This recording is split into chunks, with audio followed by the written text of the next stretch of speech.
Society column. The Quizzing Glass Gazette regrets to inform readers that there will be no Lady Society column this week. We trust her readers will understand and hope she will return to us in the near future. We know many of you have written to Lady Society regarding the fate of Charles Humphrey, the Earl of Lonsdale. We hope and pray that Lady Society returns with news regarding this particular bachelor. Dear Lady Society, it is a national tragedy that your column has been suspended at this particular time, as it is with great curiosity and much trepidation that I write to you, in horror of what my dear husband witnessed last night, while returning home to me from a business meeting near Lewis Street. While strolling along the roadside, my dashing husband happened upon a dishevelled lady in a striking red gown who was, according to my stalwart husband, running away from, and this is most unnerving, Lady Society, but she was trying to escape Lord Lonsdale. It pains me to say this, but I do believe the incident with the swans alluded to in your column is not the only rakish behaviour of this rogue. Indeed, my charming husband insisted Lord Lonsdale was most pressed in the middle of the night, looking for this lady who was running about barging into sober men of consequence, like my husband. And indeed, Lady Society, that wasn't even the most unusual bit of information my husband relayed to me. He did recall seeing, after the lady disappeared and Lord Lonsdale was already on his own way, home, I presume, to make himself suitable for courting, a most dangerous-looking bloke who skulked after Lord Lonsdale rather menacingly. What a horror! Obviously, the only solution is to get Lord Lonsdale wed as soon as possible.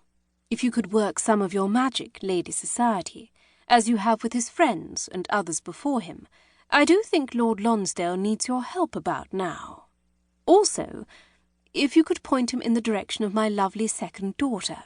She is quite adept at the piano, and her needlework is impeccable, though do not bring up her French, for it is abysmal. Yours, a desperate society mamma. Charles leaned forward in his chair, 2 rows back from the front of the audience, listening to Miss Matilda Brower sing, plotting how he might find a way to have the pianoforte beside her mysteriously drop out the nearest window onto the street below. As she warbled the notes to some atrocious melody, Charles could actually feel his mind atrophy from a lack of proper stimulation. There were a dozen other things he could be doing right now, a dozen other women he could be seducing, including that lovely young widow, Mrs. Forsyth, who was eyeing him over her fan, just 1 row behind and to the left. He shot the naughty widow a wink, and her fan fluttered a little faster. But there was no way he could simply stand up and walk out of the room, not while Miss Brower was still performing her impression of someone strangling a cat with a set of bagpipes. Bloody musicales. There were easier, more merciful ways to kill a man than forcing him to sit through a performance by a number of young ladies who had not an ounce of talent between them. He clenched his fingers around the evening's programme and stifled a groan. He needed to escape, but that would require a distraction.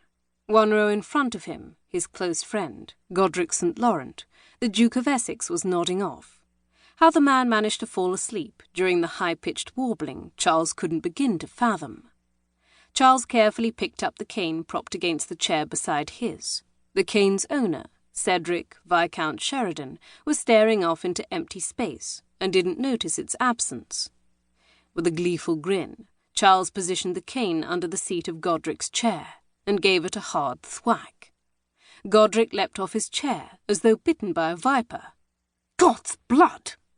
The dreadful cat-strangling sounds died off abruptly as everyone turned to stare at him. I say, bloody good music. Godric cleared his throat and sat back down, smoothing his waistcoat, his face now ruddy. Charles snickered to himself, but it was loud enough in the sudden silence that he was heard. The auburn-haired beauty sitting next to Godric turned to glare at him, violet eyes blazing. Keep it up, Charles, and I shall make it my priority to get you married, if only to put a leash on your behaviour. The woman, Godric's wife, Emily, had never made a threat she did not carry out, which was a great feat for a 19-year-old duchess. Not likely.